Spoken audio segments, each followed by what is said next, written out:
राधा स्वामी सत्संग निरंजन शर्मा जी महाराज, गुरु पूर्णिमा 5 जुलाई 2020। ओम गुरु ब्रह्मा गुरु विष्णु गुरुर्देव महेश्वर, गुरु साक्षात् परम ब्रह्म, तस्मै श्री गुरुवे नमः।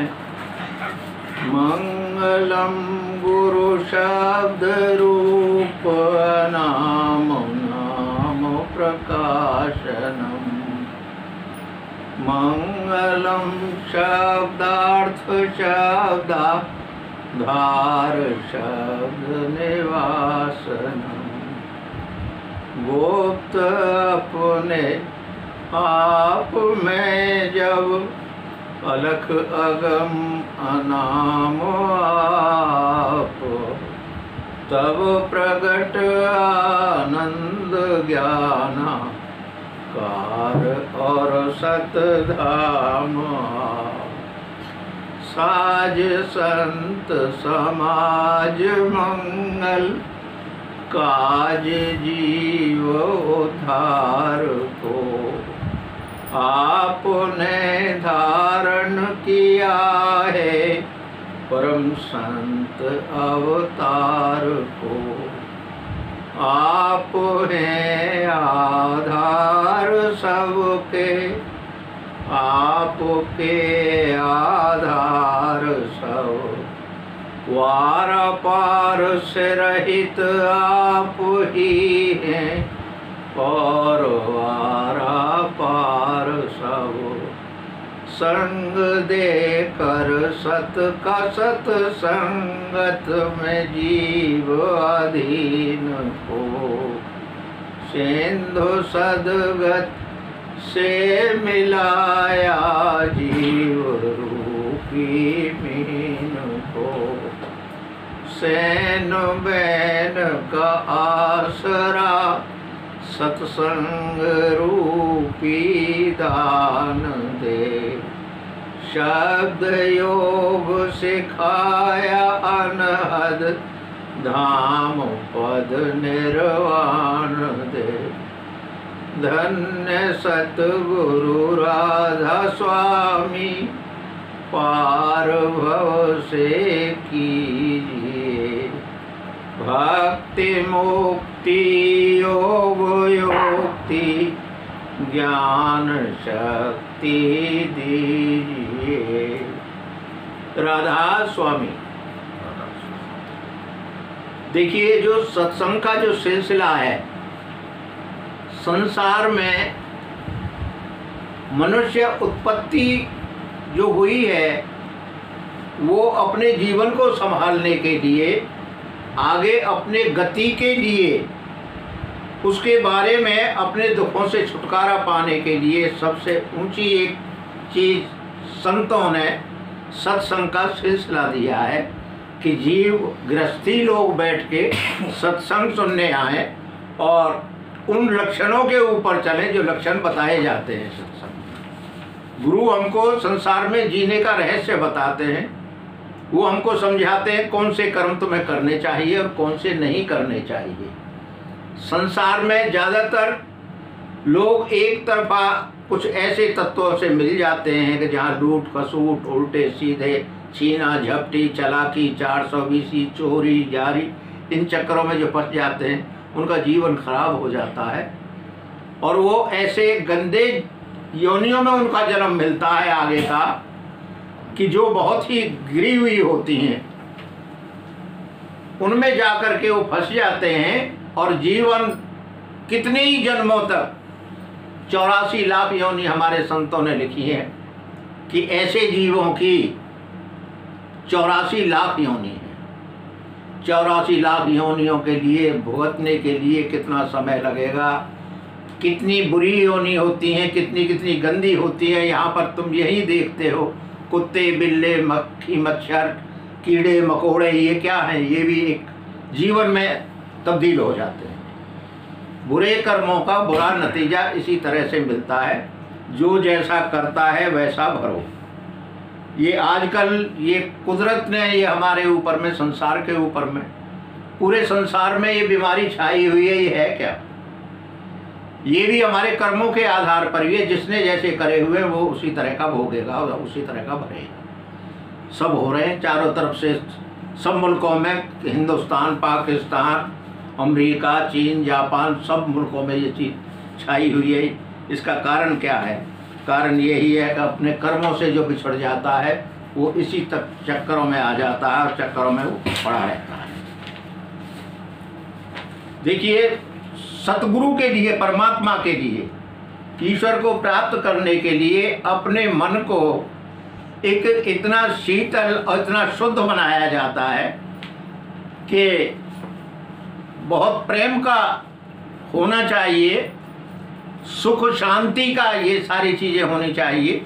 ये मनुष्य के जीवन में जिसके में जो इनको पैदा कर लेगा, जो इनको अपने उसमें धारण कर लेगा, तो उनको ये सब चीज़ें मिल जाएंगी। ये हमारे अपने लिए ही उन्होंने दे रखी हैं। मनुष्य स्वयं कर सकता है। जगह जगह पर हमारे शास्त्रों में हर चीज़ का वर्णन लिखा हुआ है संतों ने। उनको पढ़ लेने से भी हमको ये समझ आती है कि ये क्या लिखा है, लेकिन फिर भी हम संसार में फंसे हुए, संसार जो है ये ज़्यादातर अवगुणों की तरफ में ज़्यादा फंसा हुआ होता है और हम उधर उलझ जाते हैं और वो हमें जीवन भर में वो उसी की कमाई करते रहते हैं। वो उस कमाई करने के लिए संत सतगुरु हमको ये शिक्षा देने के लिए बुलाते हैं और यही समझाते हैं कि तुमको ये कर्म करने चाहिए और ये कर्म नहीं करने चाहिए। इन कर्मों के करने से तुम्हें ये दुख मिलेंगे, ये कष्ट मिलेंगे, तरह तरह के जो हमें दुख मिलते रहते हैं जीवन में। कभी हम उसके बारे में सोचते हैं कि हम इतने परेशान क्यों हैं। उसका कोई कारण हम खुद ही हैं, कोई और नहीं है। कोई और नहीं करेगा हमें कि भाई हमें कोई दुखी कर दे किसी तरह से। वो तो हमारा जो वो समय आएगा, जैसे कि सर्दी के मौसम में हमको ठंड बहुत लगती है, उस वक़्त गर्मी नहीं होती, ठंड ज़्यादा लगती है। गर्मी के मौसम में हमें गर्मी ज़्यादा लगती है, बदलता है। तो उसी तरह से हमारे कर्मों का जब हिसाब बदलता है तो उसमें हमको ये मनुष्य के चोले में आकर, मनुष्य से ऊंचा जन्म किसी का नहीं। मनुष्य सबसे बड़ा जन्म है, सबसे अच्छा जन्म है, सबसे सब कुछ कर सकता है। इसको बड़ा ज्ञान है, ज्ञान की मूर्ति के रूप में इसको मनुष्य को पैदा कराया उस मालिक ने कि एक मनुष्य जो है ये निकल सकता है, बाकी 84 लाख योनियाँ जो हैं उनमें से नहीं बदला जा सकता। वो 84 पूरी करनी पड़ती हैं। हमारे पिताजी सुनाया करते थे कि 184 भोग के पौ पे अटकी आए और फिर भी पौ ना पड़ी तो 184 जाए। वो कहा करते थे कि 84 लाख योनियाँ भोग ली। पौ का मतलब है कि मनुष्य का जीवन मिल तो गया, लेकिन वो कहते फिर भी पौ ना पड़ी। उसमें भी अगर अपने जीवन को ना बना सका, बुरे कर्मों में ही अगर वो फंसा हुआ है, तो समझो कि वो फिर उसी 184 में जाएगा। दोबारा उसका मनुष्य का जीवन नहीं मिलेगा। मनुष्य का जीवन लेने के लिए हमें वो सत्कर्म, सत जिसके साथ मिला हुआ है, सत का शब्द जहाँ भी जुड़ा हुआ है वो परमात्मा का रूप है। सत है क्या? ईश्वर का रूप है। परमात्मा, ईश्वर कहीं रहता है, कहीं देखा है किसी ने? ये मंदिरों में मूर्तियां बना के रखी गई हैं। मूर्तियों को सुंदर बनाया गया है कि देख के आदमी आकर्षित होकर देखो कितना सुंदर है, लेकिन उस परमात्मा के बारे में उसको ज्ञान नहीं होता कि ईश्वर क्या है और ईश्वर हमको कैसे मिलेगा। उस ईश्वर के पाने के लिए हमें क्या करना पड़ेगा, किस तरह से। तो ये सारी चीज़ें हैं। मनुष्य इस जन्म को अगर चूक गया तो फिर समझो कि उसका बहुत ही 84 लाख योनियों का करोड़ों वर्ष लग जाते हैं योनियों को भुगतते हुए। ऐसे ऐसे जो जीव कभी हमने देखे भी नहीं, ऐसे जंगलों में पैदा होते हैं, झाड़ियों में पैदा हो जाते हैं वहाँ पर। तो उन चीज़ों को भाई समझने के लिए मनुष्य के अंदर में क्या चीज़ होनी चाहिए? एक प्रेम का जज्बा होना चाहिए ईश्वर के प्रति। जिसमें ईश्वर के प्रति प्रेम की भावना होगी, भगवान को चाहे मूर्ति में ही देखे, लेकिन उस मूर्ति को प्रेम के साथ में उसे साक्षात परमात्मा का रूप मानते हुए तुम जिसको मानोगे तो उसमें परमात्मा की वो शक्ति पैदा हो जाएगी और वो तुम्हें उसी तरह से आपको वो दिशाएं मिलनी शुरू हो जाएंगी कि जो मिलनी चाहिए। इसलिए अपने मन में जो भी काम करो शुद्धता से, प्रेम के साथ, उसमें प्रेम का जज्बा विशेष होना चाहिए। ये समझिए कि वाकई में हमारे सामने परमात्मा आए हुए हैं और हम परमात्मा की सेवा कर रहे हैं, उनकी पूजा कर रहे हैं, उनकी धामना कर रहे हैं। आज हमारे घर में पधारे हुए हैं, हमने घर में बुलाया हुआ उनको। तो उस भावना से जो जैसे करेगा उसको वैसा ही फल मिलेगा, अच्छे को अच्छा मिलेगा। और जो इसी तरह से होते हैं कि भाई टाइम पास करने वाली बात है, अपना टाइम पास करो और जल्दी से निपटाओ इस काम को, बात ख़त्म करो, तो उसको वो चीज़ नहीं मिलेगी। इसमें प्रेम का जज्बा होना ज़रूरी है। ये हमेशा से है। ये आपको एक मैं सुनाता हूँ कृष्ण के बारे में। तो कृष्ण जी जो थे वो मथुरा में थे। पहले वृंदावन में थे तो वहाँ से मथुरा में चले आए।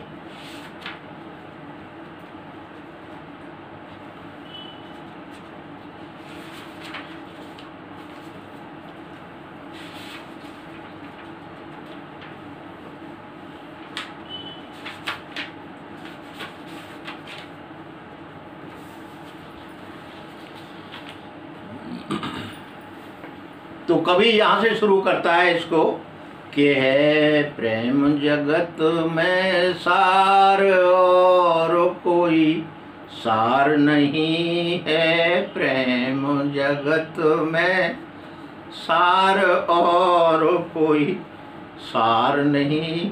वो समझा रहे हैं कि कोई भी तुम पूजा कर रहे हो तो उसमें प्रेम जो है, अगर प्रेम है तो वो सार है, अगर प्रेम नहीं है तो वो कोई पूजा वूजा नहीं है। कहा घनश्याम ने उद्धव से वृंदावन जरा जाना, वहाँ की गोपियों को ज्ञान का कुछ तत्व सिखलाना। विरह की वेदना से वे सदा बेचैन रहती है, निरर्थक लोक लीला का यही गुणगान कहती है कि है प्रेम जगत में सार और कोई सार नहीं है। प्रेम, पहले तो कृष्ण जी और वो गोपिकाएं सब एक साथ रहते थे, तो जब कृष्ण जी अलग हो गई तो उनको इससे उसका विरह पैदा हो गया वहाँ पर। देखो वो कृष्ण भगवान हमारे से बिछुड़ के चले गए और वहाँ सब इकट्ठी होकर के इसी गुणगान को करती थी। तो उन्होंने अपने सखा को उद्धव को भेजा कि उद्धव तुम जाके उनको ज्ञान सिखा के आओ कि तुम गलत चल रही हो, तुम अपने मन को शांति के रूप में ये समझो कि वो भगवान हर जगह मौजूद है। कहा उद्धव ने यो हंस के कि मैं जाता हूँ वृंदावन, जरा देखूं तो कैसा है अनुराग का बंधन। वो कैसी गोपियाँ हैं ज्ञान बल को कम बताती हैं, निरर्थक लोक लीला का यही गुणगान गाती हैं कि है प्रेम जगत में सार और कोई सार नहीं है, प्रेम जगत। तो उन्होंने कहा मैं जा रहा हूँ और मैं उनको समझा के आऊँगा। तो चले जिस वक्त मथुरा से तो वृंदावन निकट आया, वहीं से प्रेम ने अपना अनोखा रंग दिखलाया।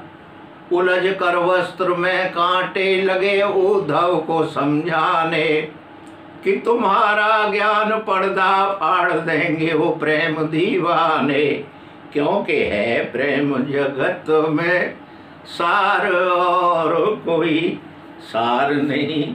जब रास्ते में चल पड़े तो कांटे ही पकड़ने लगे उनके कपड़ों को।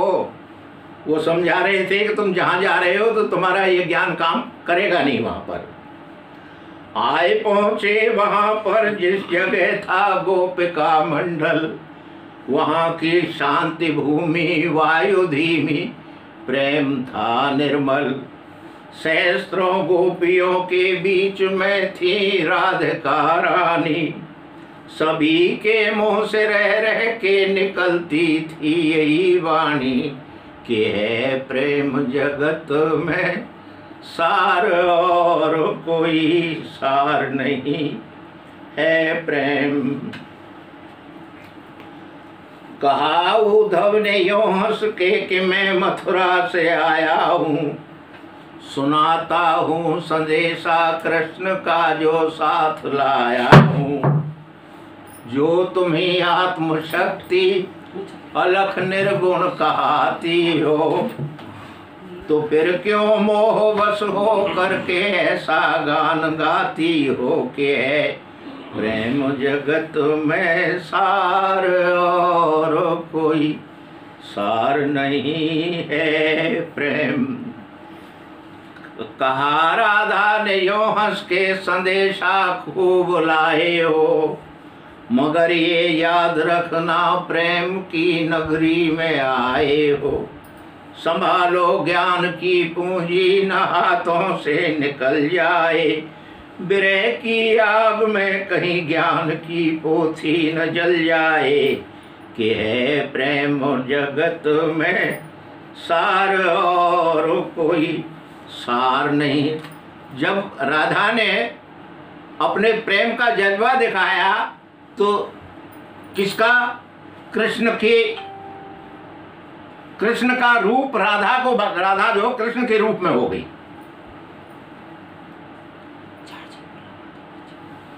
और वहां पर मूर्ति बनी हुई थी कृष्ण की मूर्ति जो थी वो राधा बन गई और जो राधा थी वो कृष्ण बन गई। तो लखा जब प्रेम का अद्वैत उद्धव की खुली आंखें, पड़ी थी ज्ञान मद की धूल जिससे वो खुली आंखें। हुआ रोमांच मन से सिंधु आंखों से निकल आया, गिरे श्री राधिका पग पर अनोखा प्रेम पाया। हे प्रेम जगत में सार और कोई सार नहीं है प्रेम। उनको फिर राधा जी के वो कृष्ण के रूप में हो गई। जब चले राधा के पैर छूने तो वहाँ देखे तो वो तो कृष्ण खड़े हैं, और उधर जहाँ कृष्ण की मूर्ति थी वो कृष्ण की मूर्ति राधा का रूप बन गई। ये प्रेम का जज्बा इसलिए समझाया जाता है कि कोई भी काम करो, कोई धार्मिक काम करो, किसी की पूजा कर रहे हो तुम, तो उस वक़्त तुम्हारा मन इस तरह से कोमल हो जाना चाहिए कि तुम्हारे अंदर में कोई अहंकार, कोई किसी तरह का घमंड, कोई गलत बात अपने मन में नहीं होनी चाहिए। जिसके मन में गलत बातें रह जाती हैं उनका किसी भी कारण में नहीं लगता।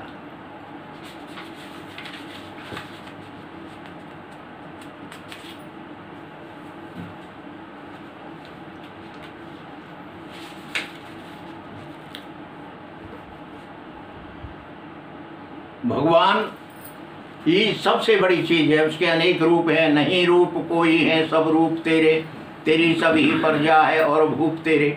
सभी रूप उसके हैं, लेकिन करने वाले के मन में एक ही रूप होना चाहिए। ये नहीं होता कि आज उसका रूप धारण कर लिया तो कल दूसरी जगह पहुंच गए, वहाँ जाके उसका रूप धारण कर लिया, फिर तीसरी जगह वहाँ जाके अलग अलग में अपने मनों का जो विचार है उसको नहीं बदलना चाहिए। परमात्मा एक ही है, लेकिन अनेक रूप हैं उसके। नहीं रूप कोई है सब रूप तेरे, तेरी सभी प्रजा है और भूप तेरे। जरा संत अवतार जब को चिताया, दुखी दीन को अंग अपने लगाया। इस तरह से उनके अनेक रूप हैं। करने वाले ने जिस रूप को बनाया हुआ है उसी के मन में वो एक ही रूप होना चाहिए। उस रूप में जो भी करोगे तो आपको उसकी शक्ति मिलनी शुरू हो जाएगी। ये शक्ति प्राप्त करने के लिए मनुष्य का चोला ही है, दूसरे किसी चोले में ये ताकत नहीं है, ये शक्ति नहीं है कि वो परमात्मा को मिल सके या परमात्मा को प्राप्त कर सके या परमात्मा के कार्यों में सफल हो सके। और कोई भी नहीं है, मनुष्य का चोला ही है, मनुष्य का रूप ही है, मनुष्य का काम ही है। इस काम में लग के जो अहंकार के अंदर में जो होते हैं तो अहंकार बस अहंकारियों का अहंकार नष्ट हो जाता है और आखिर में उनको कुछ भी नहीं मिलता है। इस तरह का किसी के अंदर में भी कोई भी गलत बात नहीं होने चाहिए। ये गलत तो गलत है। परमात्मा के लिए तो एक ऐसा पर्दा होना चाहिए मन के ऊपर में जो बड़ा साफ सुथरा हो, उसके साथ में कोई मैल ना हो, किसी तरह की गलतफहमियां ना हो। उसको परमात्मा यही समझना चाहिए कि आज परमात्मा हमारे घर पे आए हुए हैं, हम परमात्मा का पूजन कर रहे हैं, उसकी साधना कर रहे हैं, उसके बारे में कुछ भी कर रहे हैं हम, तो वो छोटा सा काम भी एक बहुत बड़ा रूप धारण कर लेता है। अब ये छोटा ही रूप तो था, तो उनको समझाने के लिए गए थे कि तुम इस तरह से क्यों दुखी रहती हो। कृष्ण जी जो थे वो वहाँ पर हैं, तुम वहाँ पर हो, ये समझाने के लिए गए थे। तो जब राधा ने कहा कि तुम आए तो हो, लेकिन तुम ये देख के नहीं आए किस नगरी में आए हो, ये प्रेम की नगरी है। और उस प्रेम की नगरी में जब राधा कृष्ण के रूप के ध्यान में गई तो कृष्ण के रूप में ही हो गई, कृष्ण का रूप नजर आने लगा। तो उन्होंने जाके उनके चरण छुए, और चरण छू के जब कृष्ण की मूर्ति की तरफ देखा तो वो राधा के रूप में कृष्ण जी नजर आए। तो वहाँ आके उनका बिल्कुल ही ख्याल बदल गया, और उनके मन में वो शक्ति आई कि वाकई में ये जो शक्ति है ये बहुत बड़ी शक्ति होती है। और वही शक्ति कृष्ण जी ने उद्धव को समझाने के लिए भेजा था। उन्हें पता था कि ये होगा इनको, उनको ये ज्ञान हो गया पूरी तरह से कि किस तरह से परमात्मा प्राप्त किया जाता है। ईश्वर की प्राप्ति के लिए देखिए, गुरु का दर्जा जो संसार में हमारे सतगुरुओं ने बनाया हुआ है, वो इसीलिए बनाया है कि हमारा संसार जो है क्रम उनके किधर ज़्यादा है, और एक पूजा का, एक भगवान के ध्यान का एक क्रम कैसा है, एक छोटा सा क्रम है, लेकिन उसमें भी हम कामयाब नहीं हो पाते। कारण क्या है कि हम उस चीज़ को नहीं समझ पाते। आज किसी की बात सुन रहे हैं, कल किसी की सुन रहे हैं, परसों किसी की सुन रहे हैं, दूसरों की सुन सुन के अपने मन में ख्याल बैठता ही नहीं है। एक गुरु बनाओ, एक गुरु को ही धारण करते हुए उसके कहने के आधार पर जो आप उसके कही हुई बातों को समझोगे, बात कही हुई को मानोगे, उनके ऊपर चलोगे, तो तुम्हें सब कुछ उसी में प्राप्त होगा।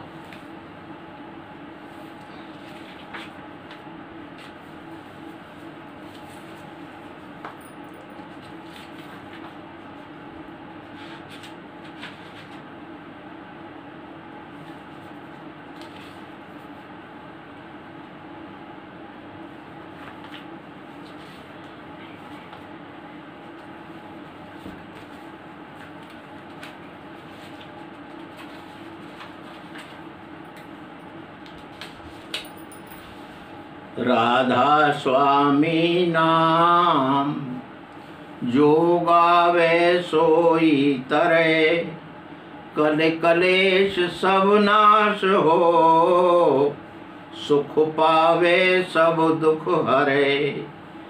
ऐसा नाम अपार पार न कोई पावई, जो उतरे सोई पार, बोर न जग में जन्मई।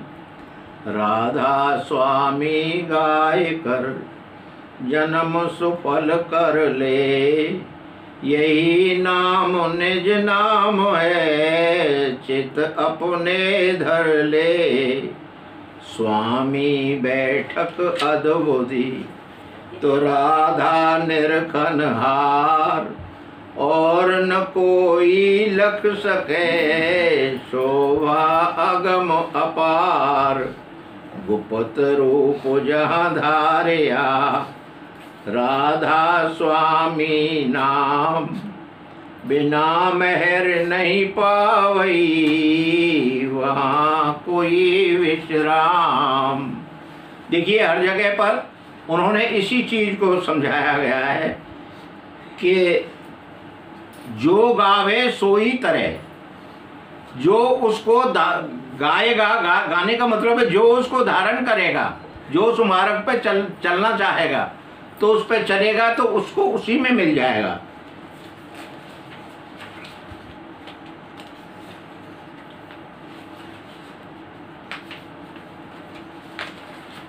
ये हमारे अंदर में परमात्मा भी कहीं बाहर नहीं है, हमसे सबके अंदर व्याप्त है। बाकी उसको समझाने वाला एक सतगुरु की बहुत विशेष आवश्यकता होती है। जब तक गुरु ना मिले, जब तक वो उसे कुछ उसका भेद नहीं मिलेगा।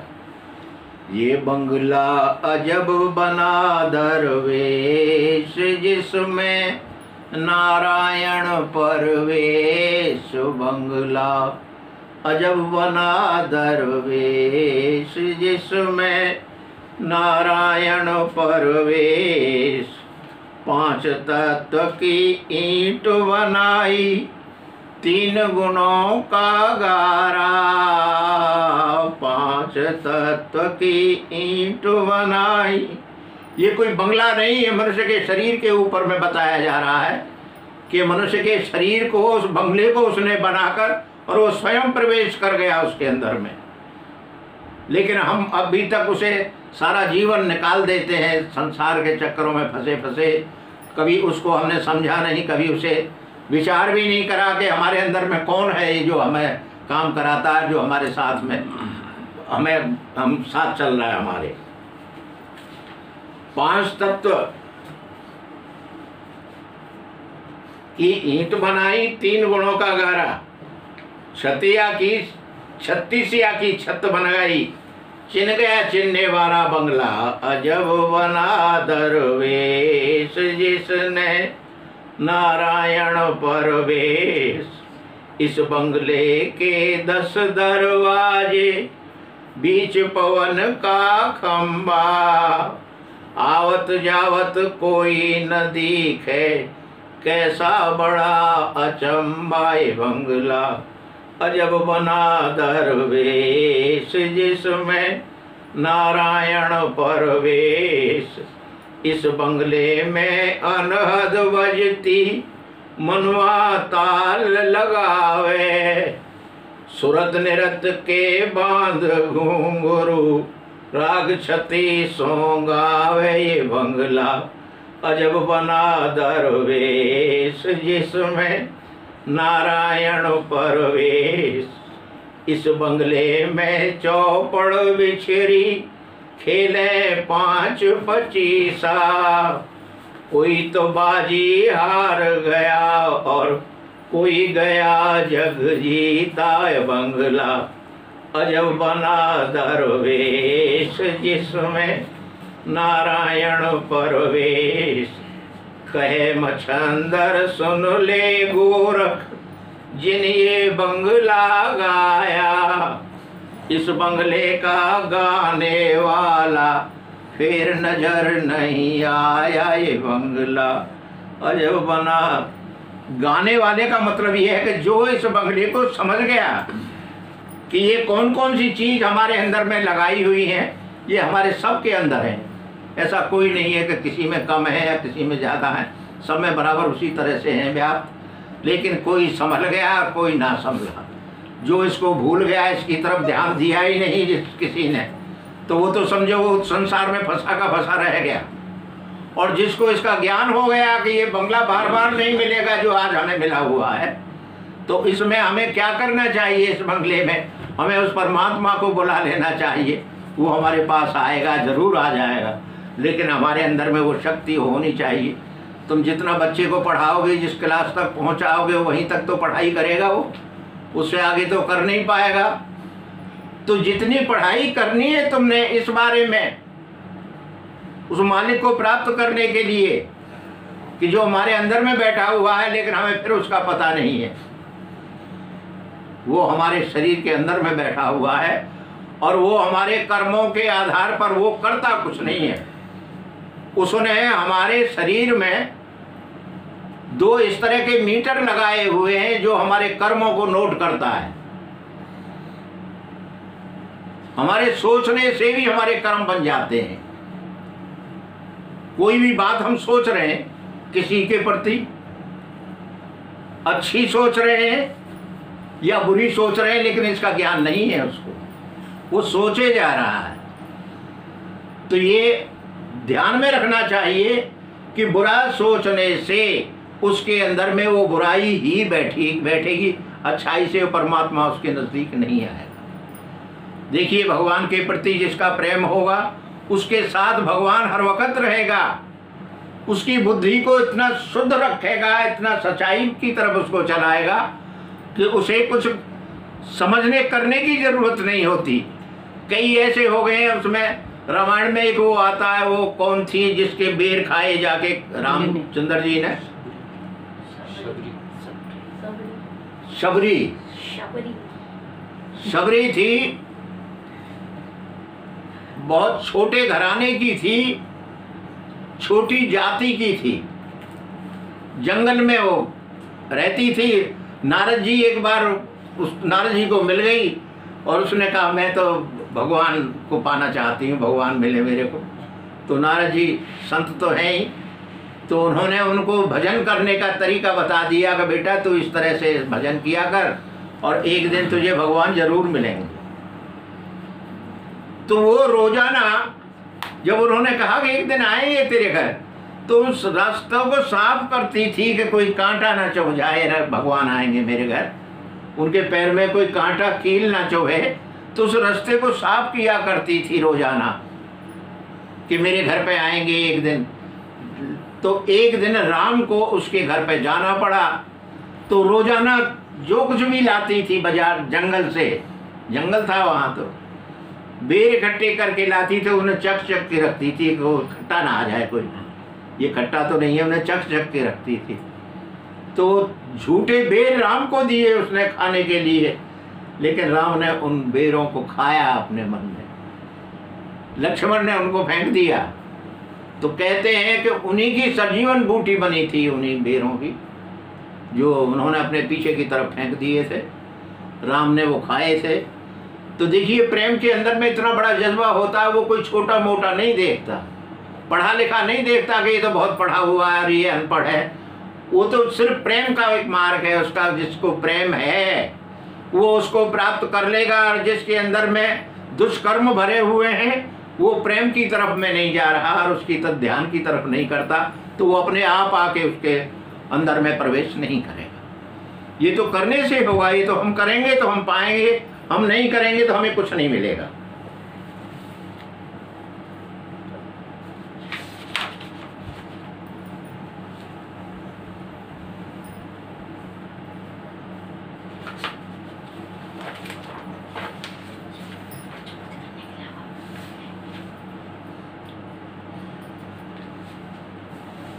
सूरत तू दुखी रही हम जानी, सूरत तू दुखी रही हम जानी, जा दिन ते तुम शब्द विसारा, मन संग यारी ठानी, सूरत तू दुखी रही हम जानी, मन मूरख संग साथ बंधानी,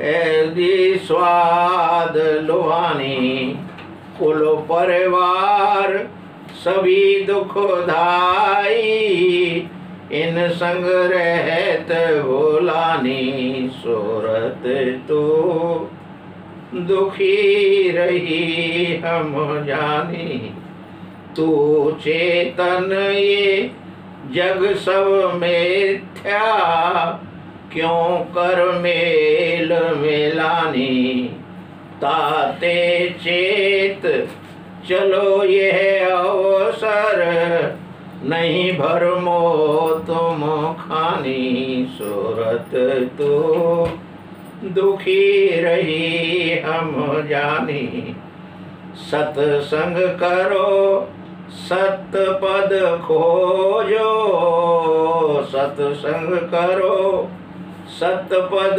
खोजो, सतगुरु प्रीत समानी, नाम रतन गुरु देव बुझाई, उलट चढ़ो आसमानी, सूरत तू दुखी रही हम जानी, इतना काम करो तुम अब के, फिर आगे की सतगुरु जानी सूरत तुम, दुखी रही हम जानी।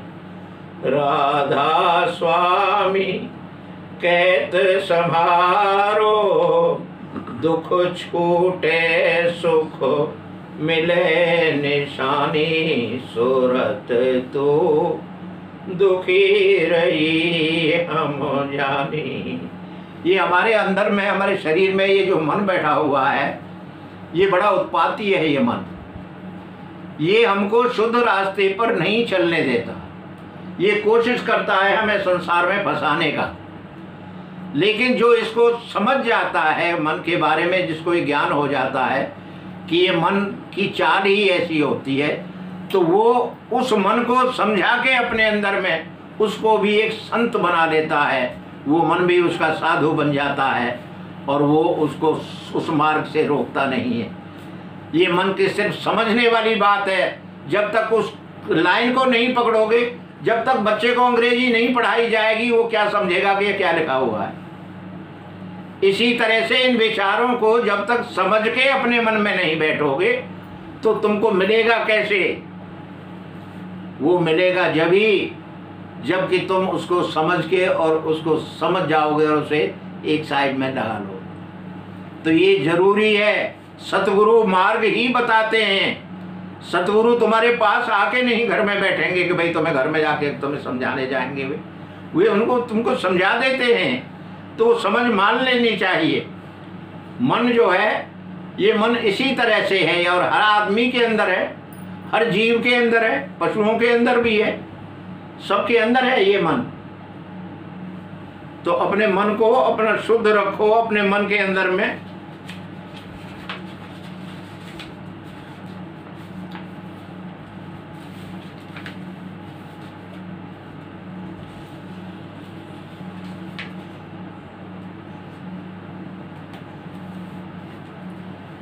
नरदेह हमको क्यों मिली, हमने कभी जाना नहीं।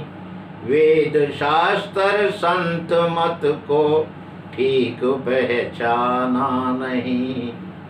संत कहते देह नर की है मिली इस वास्ते, लोक सुख परलोक सुख दोनों को पाने के लिए।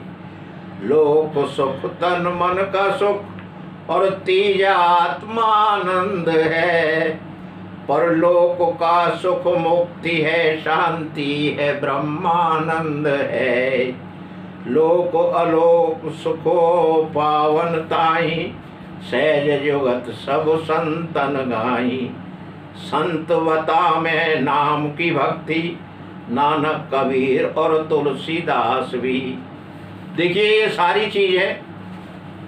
ये नाम के बारे में भी मेरे ख्याल से आपको सबको मिला हुआ है, जहाँ तक भी है या नहीं मिला है, मिला हुआ है सबको नाम। तो नाम के बारे में सारी है कि भाई नाम की भक्ति बता रहे हैं, नाम के बारे में ही बताए हैं। गुरु द्वारा नाम दिया जाता है, वो आप सबको मिला हुआ है। उसी हिसाब से उस नाम का ध्यान करा करो। गुरु को ध्यान अपने मस्तक में बसाया करो। यहाँ पर गुरु विराजमान हो जाते हैं। कब होते हैं? जब कि तुम्हारे अंदर में प्रेम होगा। अगर प्रेम नहीं है तो खूब गुरु को बेशक 24 घंटे जो करके बैठे रहो तो भी कुछ नहीं है। प्रेम के साथ में बैठोगे तो गुरु तुम्हारे अंदर में, तुम्हारे मस्तक में प्रवेश कर जाएगा। और एक दिन अगर प्रवेश कर गया तो समझो आगे के लिए ये तुम्हारी फिर इच्छा के ऊपर में आधारित है। उसको बताओ किसी को मत कि आज हमारे अंदर गुरु ने इस तरह से प्रवेश किया है। उसको संभाल के रखो। ये बहुत कीमती चीज़ है, बड़ी अमूल चीज़ है। वेद और शास्त्रों में बड़े बड़े वेद जो लिखे हुए हैं, वेदों में क्या चीज़ लिखी हुई? यही चीज़ लिखी हुई है। इन्हीं चीज़ों को समझाने के लिए वेदों की रचना करी है संतों ने। बड़ी बड़ी बातों को उसमें लिखा है उन्होंने। पहले संस्कृत में लिखे जाते थे जितने भी वेद लिखे गए हैं, उनमें सब में इन्हीं चीज़ों का वर्णन करा है उन्होंने। आज के सतगुरु ऐसे हैं कि हर आदमी को जैसा भी होता है उसको उसी की भाषा में उसको समझा देते हैं, उसको कहते हैं कि ऐसे नहीं ऐसे कर। तो इसलिए मतलब इतना सच्चा सौदा आपको मिला हुआ, फिर भी तुम उसको अगर अपने इस्तेमाल में नहीं लेते तो भाई पकड़ के तो कोई करवाएगा नहीं। ज्ञान उसी का नाम है, ज्ञानी वही पुरुष होता है कि जो गुरु की बात को मान के उसके मार्ग पर चल पड़ता है और उसको अपने में कवर करता है, तो वो ही ज्ञानी माना जाता है कि वास्तव में वो बहुत ज्ञानी है।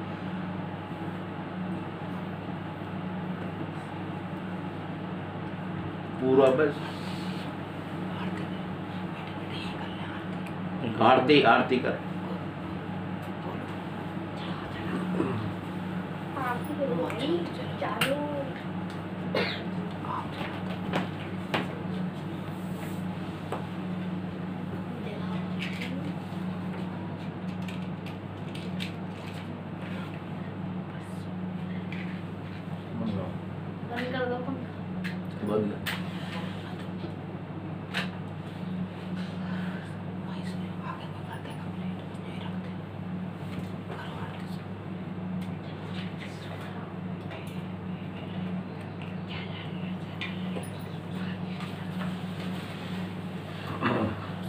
चरण शरण चरण शरण वंदना नित कोई और न काम।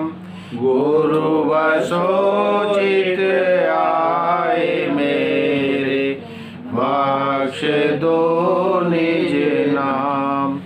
तेरी शरणागत हुआ फिर किसकी राखूं आस।